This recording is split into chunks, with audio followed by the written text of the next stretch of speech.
Ladies and gentlemen, boys and girls, and those who don't identify as either. I swear folks want to get cursed out today. I'm not going to do it. I'm not going to do it. I'm on some order my steps with your word, dear Lord. Bridle my tongue. But Lord knows some people deserve it. Oh my gosh. Oh my gosh. I hope you are having a better day than I am right now, because folks is trying it. In other news, Global Citizen just wrapped in Ghana this week. I am officially in detox mode, at least into the 3rd. I have a trip coming up. I'm headed to Sao Tome, which I'm super, super excited about. If you've been listening to the podcast for a while, you know I've been talking about this teeny tiny island, 2 hours off the coast of Ghana. I need a break. I can't wait to go. But I'm dry until I get to Sao Tome, because the last week, all these Global Citizen events, I have been going nonstop. From not even this past Wednesday, the Wednesday before that, until yesterday. It's a good 10 days straight of nonstop partying. Actually, that's a lie, because I had to take 3 days off, 2 days. I tried to do 3, but 2 days. I had to detox for 2 days to make sure my face didn't look puffed out on Saturday. Remember I told you I had a guest coming to the house? Well, my guest wasn't able to make it. The guest was Robin Roberts.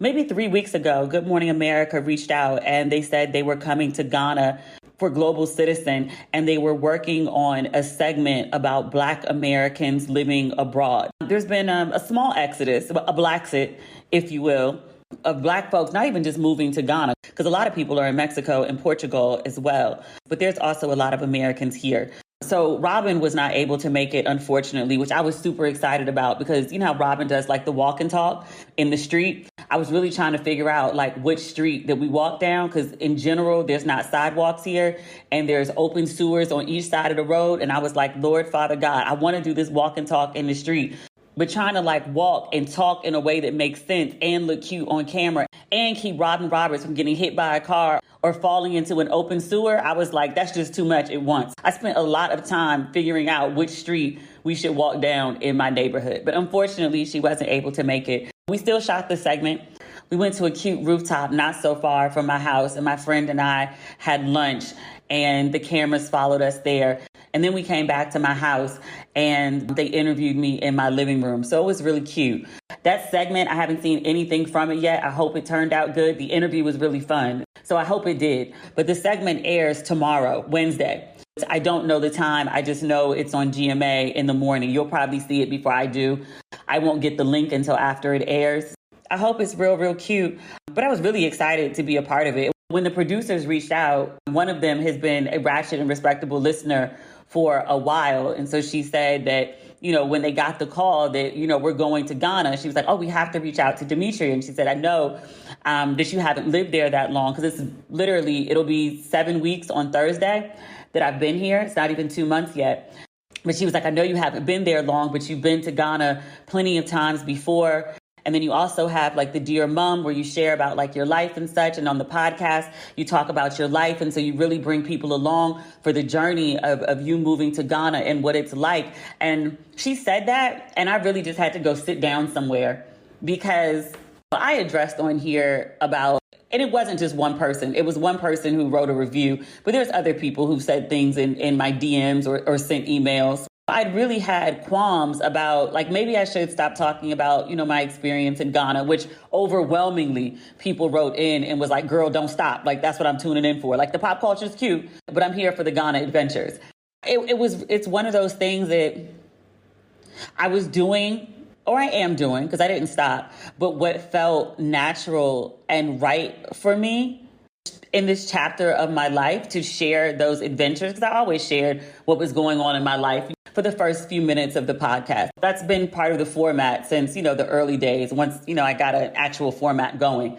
Do you know the blessings I would have blocked if I didn't write Dear Mom, or if I didn't share my life, if I didn't talk about, you know, the places I go and the people I meet, occasionally like the men I encounter. Someone also wrote into me too about like me talking about dating. She's like, I feel like all you do is date in Ghana, and it's giving, I couldn't get a man in the States. And I was like, you mean like him that I was dating for a year? And then before that, it was a global pandemic. And before that, I was getting over a divorce. What are you talking about? And like, I've always talked about my dating life. Most people know me from writing about my dating life as a blogger and then an author, and then spinning all that stuff into a TV film. Dating and relationships has always been the crux of what I do from like way back, like 20 years. So I thought that was weird that people were like, you talk a lot about dating. Like, duh. I don't know. But I just think like, had I listened to naysayers when I was feeling very unsteady, because, you know, I'm doing something different with the podcast, like I'm trying something new. I moved to another country, another continent. So I'm just a little unsteady, a little unsure, trying to find my footing. But I'm no longer unsteady. I'm good.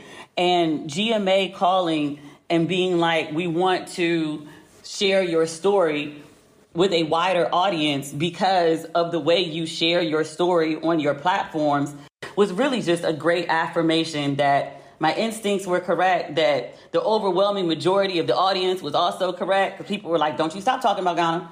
So just very much thank you to the people who, when I was in, you know, an unsteady phase and when I was, you know, doubting myself and my abilities, thank you for giving me a kind push. And, you know, people who took the opportunity to throw a dagger and twist the knife. I mean, you know, fuck you very much. There you are nonetheless. So I'm really excited about GMA. Hopefully you will tune in. And if you get the link before I do, please send it to me. I'll try to share it as soon as I get it. But if you get it first, because you haven't seen me share it, go ahead and send it to me. Greatly, greatly appreciate you. What else is going on? Oh, Global Citizen. Gosh, Global Citizen was nuts. Just nonstop whirlwind of shopping events, dinners, brunches, concerts, cocktails, just nonstop. It was absolutely great. I had originally planned to be in Abidjan leading up to Global Citizen. I was just going to come back for the actual day of the concert, and something told me just be in town because I feel like it'll be popping. And was. The highlight, obviously, was the actual Global Citizen Festival. If you remember, the day that I moved here, Global Citizen announced that Usher was the headliner. And I took it as, you know, I'd be looking for signs. And I took it as a sign that I was supposed to be in Ghana because Usher was coming to me. This is how it works in my head. Usher was coming to me. I couldn't see him in Vegas this summer, and I saw him last summer. You know, I talked about wanting to go to the show, and then I went to the show, and then I raved about the show. Like, I really wanted to see Usher again before I left, and I just couldn't figure it out. And so Usher coming here was just this major confirmation for me that I was like, I am where I am supposed to be. Usher's performance was great. I don't know that he ever gives a bad show. He is at his peak, in his prime right now, and I think one of the things that makes him so good, in addition to being amazingly talented as a singer, a dancer, a performer, an entertainer, like he puts on a show, right?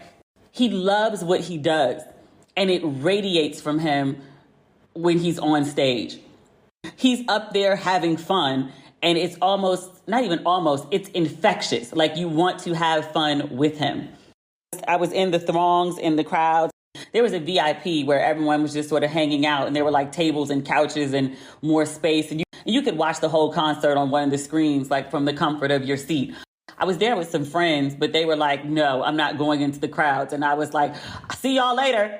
And like ran into the crowd to get as close to Usher as I can. And it's just, you know, just me. Like, so I was able to, you know, maneuver my way, not to the front, but maybe to like row 4. It was the perfect view for me. Like, I got to see my Usher, and I was very, very pleased. He sounded good. He looked good. I posted a bunch of footage from the concert on my Instagram page. If you didn't have a chance to see it, something like 75,000 people have already looked at it. But if you're not one of them, go take a look. And also, the concert was so good that I woke up the next morning because I didn't go out after the show. Like, I wanted to, but I was so exhausted. I'd been up since 6:45 preparing for the GMA folks. By the time the concert was over at midnight, I was just like tapped out. Plus, it was like sprinkling, so I thought it was going to rain. And I was like, I'd be damned if I pushed through tired to go to a club that's outdoors by the beach and then it rains. Oh, there was something else I was going to say about the show. The after party. Maybe that was it. But it was a really good show. And at the end of the night, all these fireworks went off, which I wasn't expecting. And the best part about it, I mean, the fireworks were very beautiful, but everyone was just so in awe of Usher, of the other performers. Every single performer did what they were supposed to do. But the fireworks went off, and I did this panoramic of the crowd, and everyone's got their phone up and their mouth half hanging open. Like, everyone was just like, wow, this was an amazing once-in-a-lifetime kind of event. And I also feel like Usher, not that he didn't solidify himself in Vegas, and not that he didn't solidify himself again with the Tiny Desk performance, but I also feel like he just solidified, like, he's MF Usher Raymond. I don't think enough respect gets put on Usher's name for his catalog, for his performance, for his endurance, for his showmanship. Usher really is that dude. It was so good. And then the next day, there was a brunch at like my favorite brunch spot on Sundays, this place called Vine. But Usher and Global Citizen hosted a VIP brunch that was really, really cute. And Usher did come. I posted the video in my stories of like him coming in. I did get a chance to meet him. I didn't take pictures. And I told him that he made me really, really proud last night. And he said, he was like, I'm just here. I wanted to be a bridge between Africa and America. And I was like, you did that. You did that. All of his dancers were African, I know for sure, because I was hanging out with the Global Citizen folks. I think all of his clothing was African designers as well. I think. But I feel like he did really good from the dancers he brought out to the dancers that he did to the Usher, Prussia. That's not us. That's here. The artists that he brought out to perform with him, like he used his platform exactly the way that he was supposed to put other people on who might not be as well known to the American audience back home. But when they brought them out here, like people were screaming, like lost their minds. And I'm in the audience like, who? I can recognize the songs. I don't know the words, but I know when they brought them folks out, people went nuts. And I was standing there like, I want to go nuts. I want to go nuts too. Who is this? I had to hold up my phone to Shazam it. Oh, that's what I was going to say. I'm sorry. I totally forgot. If you didn't get a chance to watch the Usher concert, if you didn't get a chance to watch Global Citizen live, Global Citizen's YouTube page, and I'm not being paid by Global Citizen to say that. I'm just telling you that the morning after the concert, I woke up the next morning, even though I was there. I woke up the next morning and pulled up the footage on YouTube. And on the Global Citizen YouTube, they had the entire 10 hours of both Global Citizen festivals, the one in Accra and then also the one in New York. But the Usher performance starts at, I want to say it was 4 hours, 16 minutes. Try that. If it's not 4:16, it's 4:21. But try that. He also gave us like a Fela moment at the end. I was like, I think he's channeling Fela.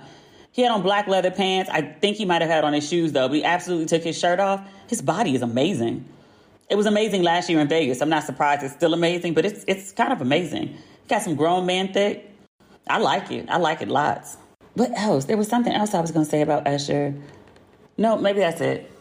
It was so good, though. The funny part is I thought seeing him here, it would get the FOMO of missing Vegas out of my system.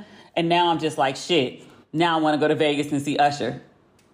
I'll be home in April, I think. I don't know if I'm going to stay in the States for summer because I think I want to live in London for a couple months over the summer just because I haven't stayed there for any length of time since I was a kid and I actually really enjoyed it. But I think I'm going to be in London for a couple months. I don't know. We'll see.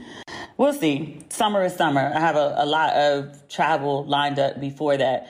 I think I finalized my trip to Zanzibar. I've been trying to get this one figured out forever. Just the logistics are killing me.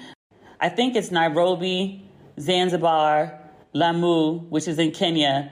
I'm trying to figure out if I'm going to do this safari. It's kind of at the end of the wildebeest run right now. And if I go, I don't know if I'll get a chance to see all the animals, like the, millions of them or thousands of them at least running all together. I don't know if that's going to happen. So, and it's expensive. So I'm like, do I want to risk it? Even if I don't get to see, a ton of animals, I'll at least see some animals. I have absolutely no interest in zoos, but I love safaris. I like seeing pandas at zoos, but nothing else. Everybody else looks like they're in like pure hell captivity. I like seeing animals in like their natural habitat. I like to see them free. Now, a word from our sponsor, BetterHelp. When I'm overwhelmed, it can be so difficult to focus on solutions instead of problems. When faced with a challenge in life, it can be tough to train your brain to stay in problem solving mode. But when you learn how to find your own solutions, there's no better feeling. A therapist can help you become a better problem solver, making it easy to accomplish your goals no matter how big or small. I recommend therapy to everyone, especially for the people who think they don't need it. They need it the most. Therapy is a great way to unload stress, get emotional healing, help with anxiety and depression. If you're thinking of giving therapy a try, BetterHelp is a great option.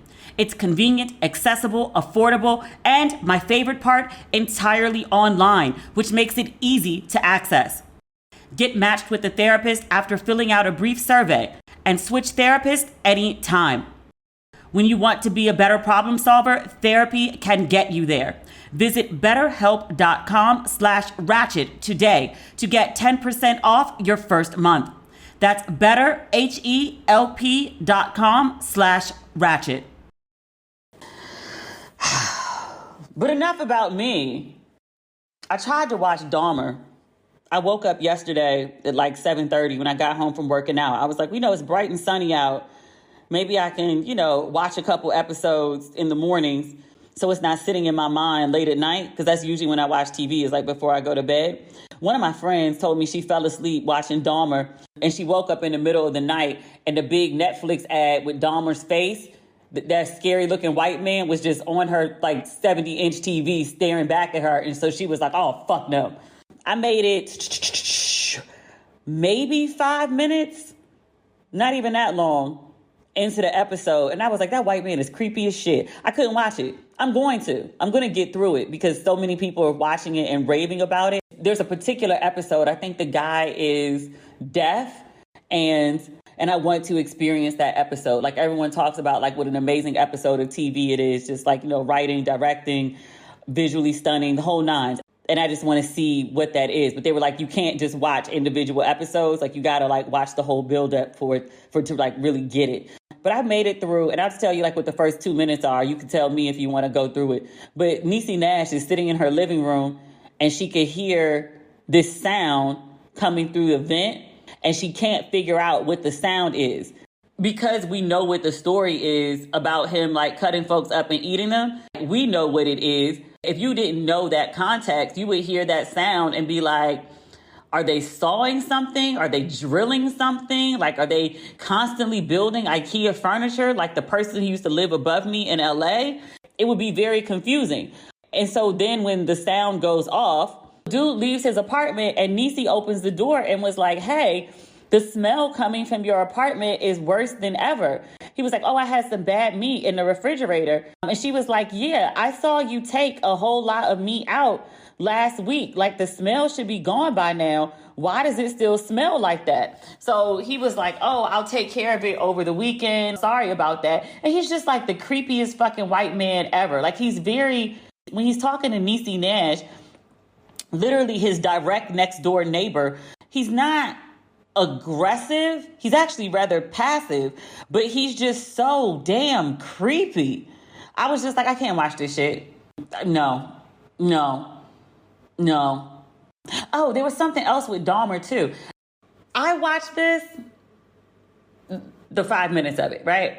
And I'm freaked out just by watching it with no attachment to the story. I'm not from Milwaukee. I'm not a young Black or Latino guy.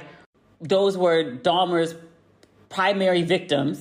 I'm not gay, so I don't have an attachment to it that way. I just have a curiosity about this story and about this guy who committed these heinous crimes and this show that everyone is raving about. There's a scene that's floating around the internet of a victim statement that's given by the sister of one of Dahmer's victims. And I vaguely remember seeing this video clip when I was maybe in high school.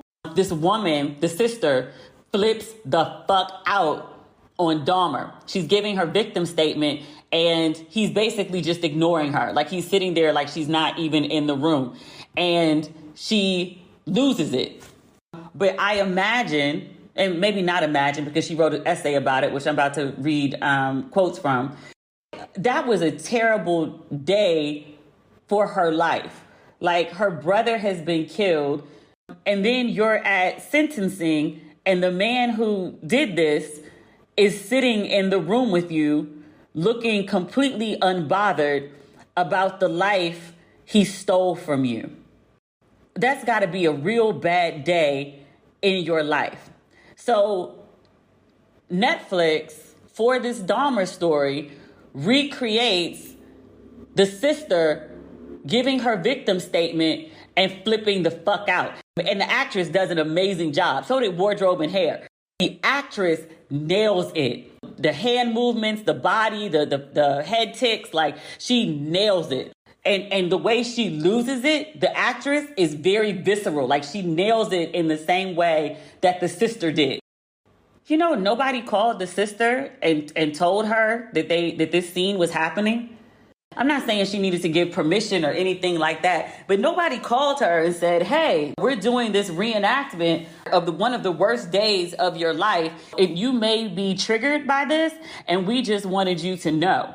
And I was thinking about that with the other family members of Dahmer's victims. They didn't call people and give them a heads up that they were doing this film, or they were doing this series, rather. That's got to be some traumatizing shit, which many family members have spoken up and said, like, yes, this is some traumatizing shit. But I didn't see an essay from anybody other than the sister. And so I want to read what she said, because she deserves to be heard. Shit.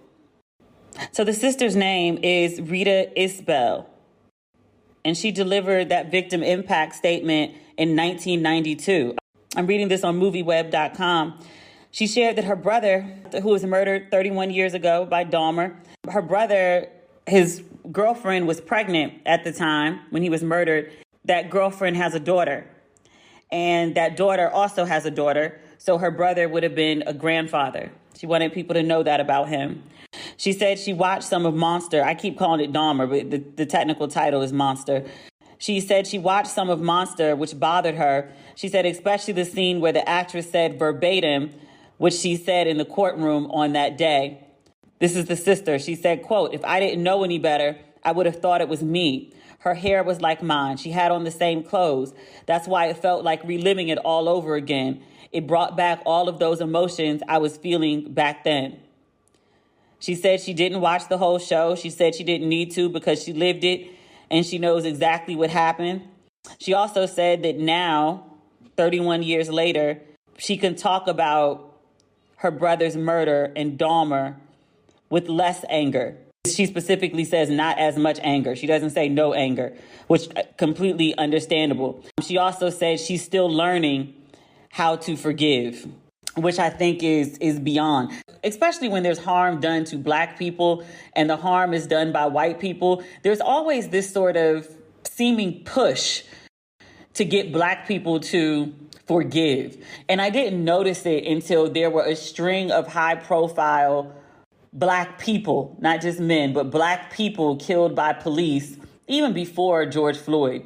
I want to say there was like Trayvon Martin, and then there was, what was the kid in Ferguson? And I call him a kid because he was 18 years old. The one New York Times referred to as No Angel.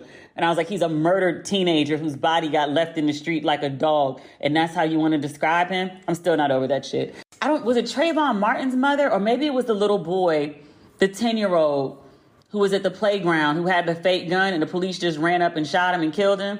I can't remember his name. One of the mothers was really like amped, fired up, mad, angry, in the exact way you would expect a mother to be, being as how her child was murdered. And I remember like the news commentary was about her anger, and I don't know if she was advocating for violence, but she wasn't telling people to stand down. I cannot remember which mother this was. They were trying to get her to make a call for peace and to tell protesters to go home and not be violent. And she was like, no, I'm not doing that shit. You killed my kid. No. But it's always this push to get Black people to be like, no, don't loot, don't burn, don't fight, don't rebel. We have to practice peace and order and no violence and forgiveness. And for what? For what? Like, y'all out here killing kids and want somebody to, like, forgive? How? Why? I get the idea of forgiveness for you so that you're not walking around carrying anger and bitterness. That part makes sense to me. But you could do that, like, after the trial. It ain't got to be immediate. Like, the body barely in the ground. And folks be like, oh, I forgive. Why? I think anger is a very healthy emotion. I think more people should use it. I think a lot of people would be less angry if they express their anger instead of trying to suppress it. That's just me. But back to the sister. So she gives a little background about her impact statement. Again, her name is Rita Isbell. She says, when I found out I could read a victim impact statement, I knew I was going to let Jeffrey Dahmer have it. I just didn't know what I was going to say. This was my first time ever being in front of him. It all just came out in the moment. She said, my plan was to get up there and say how it made my mother feel and what it did to her. But when I got in front of his face, it was a whole new ball game. I recognized evil. I was face to face with pure evil. And then I was angry because he wouldn't look at me. The reason why I said what I said during the impact statement was because during the trial, they were portraying him as being so out of control, he couldn't help himself. But you have to be in control in order to do the things that he was doing. So that's why I said, let me show you what out of control is. Lord, I love Black people. I love Black women. She said, this is out of control. I was out of body. I wasn't myself in that moment. Whatever I had on the inside, I let out. I didn't hold it in and later say, oh, I wish I had said or done this when I had the opportunity to. And I think I was speaking for a lot of the other family members of the victims. The officers that pulled me away were really nice to me. They asked me if I needed water. I told them I had a headache and they offered me painkillers. They were understanding. And then right after that, we went outside the courtroom and there were all these news people just rushing me. I didn't even have time to get it together. Whew. I hope she's all right. Also on Netflix, because Netflix is just like fucking killing it right now. A Jazz Man's Blues. Did anybody else watch that? It took me 2 tries. And I did finally get through it while I was doing something else. This is the Tyler Perry movie that Perry said he wrote 27 years ago. And it's taken all this time for him to bring it to the big screen. I don't know if he said it or other people said it, that this was his best film yet. Accurate. It is his best film yet.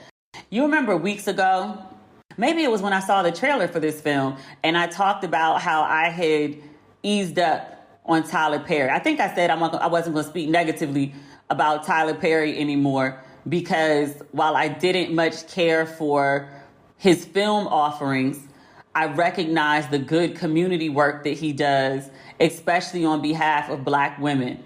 And I respect that he flipped that Medea money into building his own studio, his own table, if you will. And I like that very much about him. I like his business acumen. I like his dedication to Black people, even if I don't always like his portrayal of Black people. I like the things that he has done for Black women that I have either idolized or very much respected. I like that. But when I said I wasn't going to say nothing bad about Tyler Perry movies no more, I lied. I didn't think I was lying at the time, but after I watched A Jazz Man's Blues, I was like, he could have kept this in the vault. It stayed where it was for 27 years for a very good reason. And sadly, this is his best movie. And still I was like, huh? It's much better than the other films. It's leaps and bounds better than other Tyler Perry films. Progress is occurring. Let's acknowledge that. Let's also acknowledge it was beautifully shot. It was visually stunning. Yes, the lead actors weren't very good. The storyline was just okay. The trailer told me everything that was going to happen in the movie. There was no guessing. I kind of knew how the movie was going to end when the movie began. And anything that I had the slightest doubt about, if I thought it, I was like, oh, X is about to happen. 15 minutes later, exactly X happened. Like there was no mystery. There was no plot twist. There was no, oh, wow, I didn't see that coming. No, nothing. It's better though. It's leaps and bounds better. Let's acknowledge once again progress. But no, Also, like the lead character, the lady, she's supposed to be passing for white. And I was like, in what world? They keep making these movies about people who are passing. And I'm just like, to who? Black people are kind of like culturally trained to like look for certain traits, like to see the blackness in other people. I guess the one drop rule like really trained us for that. But I was like, I mean, I would think white people would be the ones, like they're like the gatekeepers of whiteness. Like I would think that they would be the ones who would be like, that nose is a little broad. Those ears and knuckles are a little dark, like those edges, a little fuzzy. I would think white people would pick up on it before black people did. But this movie, I was like, she could pass for half Asian, but just like pure white. And then they had this light-skinned baby, which the doll playing the baby like completely freaked me out. But then the idea that like this, and this is not to say, because there's genetics are a funny thing. Genetics can go all over the place. Just this woman, as light as she is, right? The baby absolutely could come out looking exactly like the mom. That's entirely possible. I've seen these Instagram couples where like the father is very brown and the mother is very white and the baby looks damn near white. It's possible. I just thought it was, what's the word? More than coincidence. This like light bright, but still looks half black and Asian woman and this very brown man with some kinky hair have a whole baby, and the baby don't look like no parts of black. Nobody's looking at the baby half sideways. I'm just saying. It wasn't bad. It wasn't abysmal. It was just very predictable. But God bless Amira Vaughn. She played the mother in Underground. And she was also, I guess she is, currently, she plays Parker on Queen Sugar. And she's like the nemesis over there. I like her a lot. She's a really, really good actress. She did the best that she could with the material. It was just like a little heavy-handed. Everyone's just these very like one-dimensional people. There's like no subtlety. Okay, I'm stopping. Again, progress. There was progress. I'm really confused on how Tyler Perry writes this 27 years ago and then goes from this to like Medea shit. I don't know. Taking time out to do hobbies you enjoy benefits your overall well-being. When it's time to play, it's no stakes, no pressure, just pure enjoyment. Fuel your play with Liquid IV for hydration that's 2 times faster than water alone. Because life's better when you're hydrated. I do Liquid IV first thing in the morning before a workout. My favorite flavor is the lemon lime, and I love how it makes me feel. Liquid IV contains 5 essential vitamins, B3, B5, B6, B12, and vitamin C. And it has 3 times the electrolytes of traditional sports drinks. My favorite part, Liquid IV is non-GMO and free from gluten, dairy, and soy. Liquid IV is also on a mission to change the world. For every purchase, they donate a serving to someone in need. To date, Liquid IV has donated over 24 million servings globally. Grab your Liquid IV in bulk nationwide at Costco or get 15% off when you go to liquidiv.com and use code RATCHET at checkout. That's 15% off anything you order when you shop Better Hydration today using promo code RATCHET at liquidiv.com. I wish we could talk about Game of Thrones. I didn't get a chance to watch it yet. I heard this last episode is like bonkers. I wish I could watch. I just haven't had the time. And by Game of Thrones, I mean House of Dragons. We talked about how nobody's actually calling this show like the actual name. Because after I called it Game of Thrones, I called it House of Dragons, and the name of the actual show is House of the Dragon. Stop it. It's Game of Thrones, the prequel. We do have good black news. Rihanna is performing at the Super Bowl. I know there was some question last week of who was going to perform. They were like, all the good people have performed. And Rihanna previously had turned down the Super Bowl. This is not Rihanna's first time being asked to perform. She turned it down before, but she has agreed to do the Super Bowl this time. Good for her. I think Rihanna will actually be awesome at the Super Bowl. She's actually a really good performer. The vocals, live, there'll be a track. Nobody really sings live at the Super Bowl, do they? Don't they? I don't know.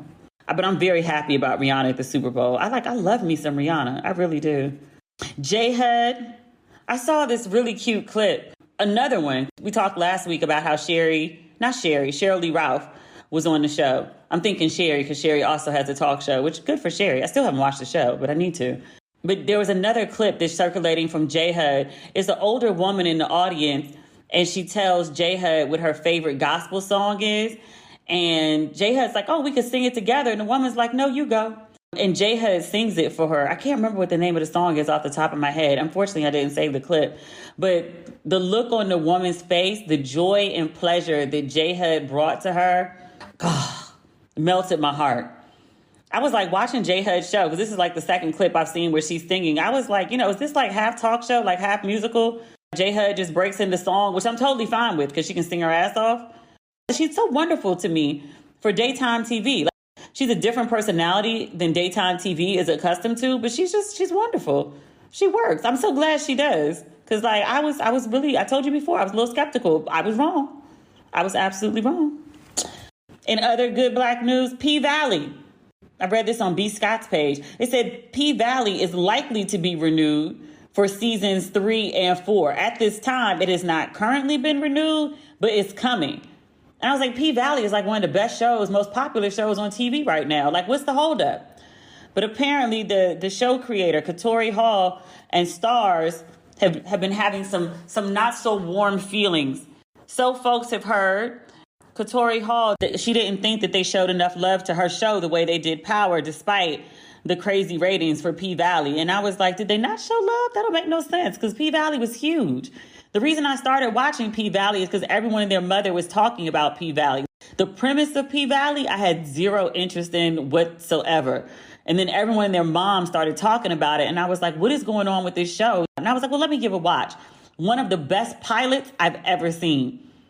It's absolutely amazing. I put it up there with the first episode of Scandal and the first episode of Mad Men. The pilot of Mad Men is considered, like in TV writing, people study it. It's a classic. That's how good it is. But Scandal is also one of those. I would be devastated if P-Valley didn't come back. I have to know, what is his name? I call him Ian because that's his name on Harlem. What's his name on this show? The bouncer, the gorgeous one, who's having a baby with that real pretty girl with the big old booty. Come on, you know what I'm talking about. Him. They threw him in the trunk and we don't know what's about to happen to him because he can't die. I mean, he could, but he can't die. And then old girl is still trapped with the white boy. Mercedes is off the pole.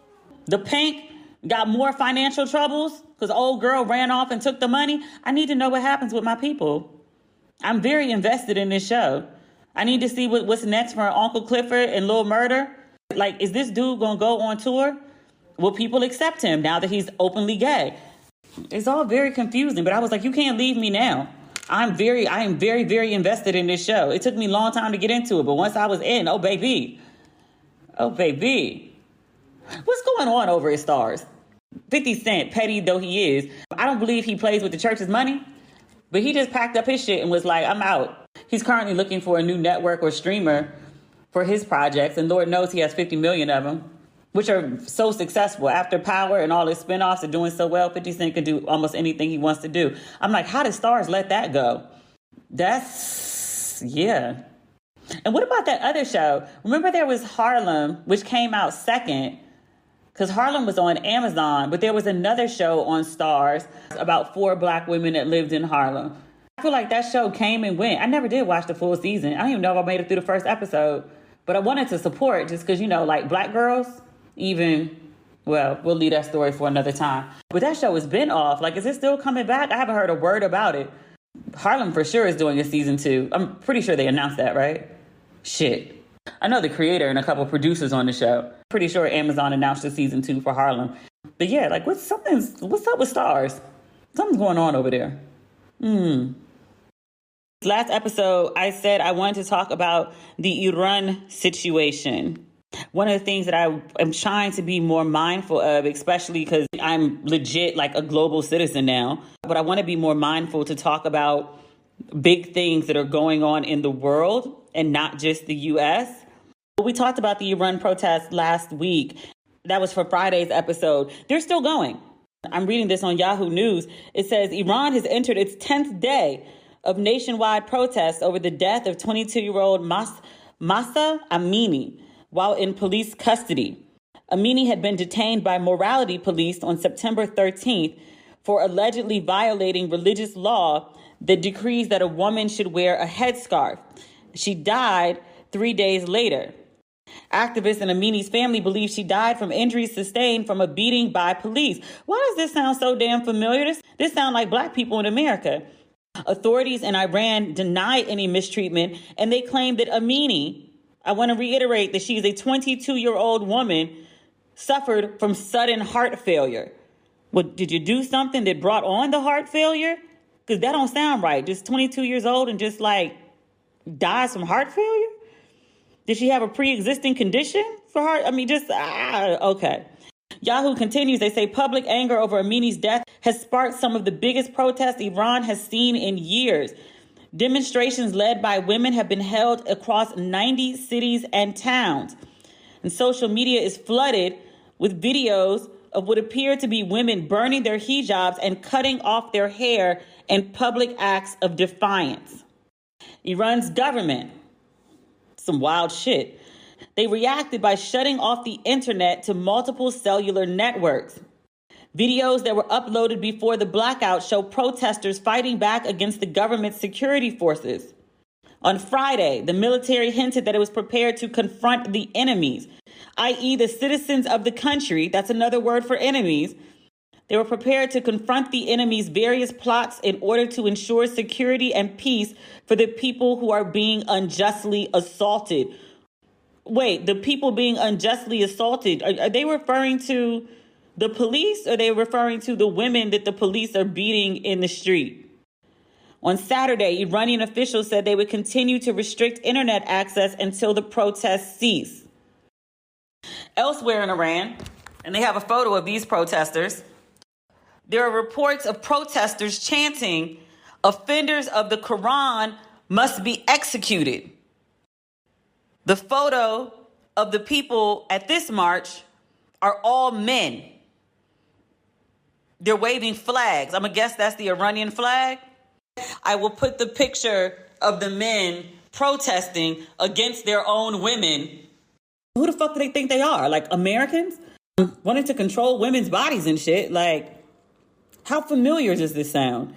I saw this meme the other day, and it was comparing France and Iran. You know, France has that law that women, or girls rather, can't cover. They can't wear hijabs in public. France is under the opinion that the hijab is, like oppressive to women and girls. I think there's also a ban on, it's like there's a full, I don't know what the proper name for it is, but it's a full bathing outfit that covers the woman from head to toe. A Muslim woman who is very modest would wear it, and they banned them at the beach. So the meme was pointing out how France is forcing women and girls to uncover, whereas Iran is forcing women to cover.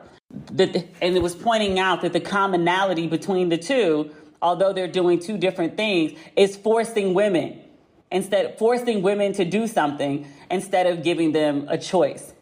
And I remember with the France situation, I think it's when they were banning the hijab for girls, we had Umani Bashir come on the show. She's a black Muslim woman.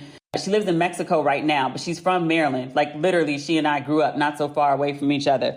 But she came on the show to talk about wearing a hijab. She said, "I want to be clear, my father, who is Muslim, did not force me to put this on." She says, "My husband does not force me to put this on." She was like, "I wear this because I want to. I want to be modest. This is what I choose to do. No one's forcing me. They couldn't force me if they wanted to. This is a choice." And she was like, many other women, this is a choice. No one's forcing them. They want to be modest. They want to cover. It makes them proud to cover. But in the same way that Umani chooses being the important part, women in Iran are not given that choice. But I think it's so important to talk about both Iran and France, because what's happening in America right now, this rolling back of women's rights, specifically with Roe v. Wade and all the fallout that's coming with that, it's not happening in a bubble. This control, this desire to control women so viscerally at that is not just an American thing, just in case you thought it was. It ain't. I remember a couple years ago, I'd seen this question on somebody else's page, and it asked women what they would do differently in their lives if there were no men for 24 hours. And I read the responses. It was very eye-opening. So I asked the same question on my own page. And all of the responses, there were like hundreds, if not thousands of them. And overwhelmingly, women were like, I would go running after dark. I wouldn't wear my headphones to the train. I would dress sexier and show more cleavage. I would go get gas at night. I would go to the ATM at night. I would go out alone after dark. It was very telling the way that women alter their lives significantly, I think, to protect themselves from men. And it led me to wonder, where is the space that women feel safe and free? Like they feel like they have full bodily autonomy. They feel like they can go out and they won't be harmed. Where is that place? And I mean, like, in the world. Is there a continent? I don't think so. Is there a country? No one can name one. Is there a state? Is there a city? Is there a province? Is there a county? A commonwealth? Like, where? No one had an answer. That's fucked up. If you got an answer, let me know. Because the question went out to thousands of people and no one had an answer. The best answer, I think, was sitting in my house with me and a bunch of other women. Like, I feel full autonomy and I feel full safety then. Otherwise, there's always some compromises to be made and some expectations to be met. That's scary. And that's not to say that, I'm over here in Ghana that it's any better. Like, I've heard horror stories of sexism. We've talked about that on previous episodes where somebody, asked me a very good question and they were like, you're a proud and public feminist. Why are you moving to a country that is known for its sexism? And I was like, once you take racism off the table, you'd be surprised at how much else is actually tolerable. Like racism and sexism together, not. Just sexism. And I haven't encountered it, not in some of the blatant ways that some of my friends have told me about, like someone blatantly telling you, we're running low on rice, so we're only serving the men jollof and the women have to eat white rice. What? That happened to one of my friends. Another friend, she lives in a building like something similar to mine. And, she comes and goes. She's in and out. Like she's around, right? But she said one of her male neighbors caught her in the hallway and was like, does your husband know where you go while he's at work? Does he know that you're not home? And she was like, excuse me? She was like, I don't know this man. She was like, I've seen him in passing. But she was like, we've had no conversation. We've had no interaction, nothing. But she was like, he rolled up on me hard body. Like, where are you going during the day? Like he has any kind of authority over her. And I was like, girl. The guy who's there at the house sometimes is literally just that. A guy who's there at the house. Like he's not her husband. But I was like, that's crazy. And she was like, girl, just wait. Because she was like, I heard the stories. And she was like, nobody would ever. And she was like, then that dude rolled up on me. She was like, you've lost your goddamn mind. She's like, just wait, D. And I'm like, oh, it's going to be a day. It's going to be a day. I'm going to be on here ranting the same way I started the podcast today. But it's easier to deal with that shit when there's racism off the table. It really is. It's not completely off the table. There's other weird shit that happens here. But that's another story for another day. That's not everything, but that's enough. And we'll be back on Friday. All right. Bye.